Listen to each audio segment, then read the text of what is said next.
உலகத்தின் மிகச்சிறந்த கண்டுபிடிப்பு எல்லாம் கூட பாத்தீங்கன்னா கடினமான சூழ்நிலையில் கண்டுபிடிக்கப்பட்டதுதான்.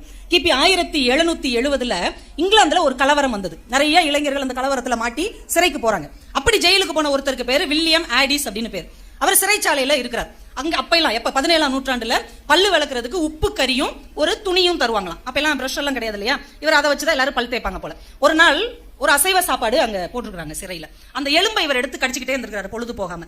அந்த எலும்பை கடிச்சுக்கிட்டே இருக்கும்போது இந்த நுனியில சின்ன சின்ன பல்லு பட்டு ஓட்டையா ஆயிடுச்சு. இவர் என்ன பண்ணிருக்கிறார், இவங்களுக்கு போர்த்திக்கிறதுக்கு விலங்குடைய அந்த ரோமத்தால ஆன கம்பளி கொடுத்துருப்பாங்க. அதுல இருந்து ஒரு 4-5 கம்பளியை முரட்டா இருக்கிறது அந்த ரோமத்தை பிடுங்கி இந்த ஓட்டையில வச்சு செருகி பல்லு தேய்ச்சி பார்த்துருக்காரு. அவ்வளவு பளிச்சுன்னு இருக்குது. ஜெயில இருந்து வெளியில வந்து அவர் கண்டுபிடித்ததுதான் நாம பல் தேய்க்கிற டூத் பிரஷ்.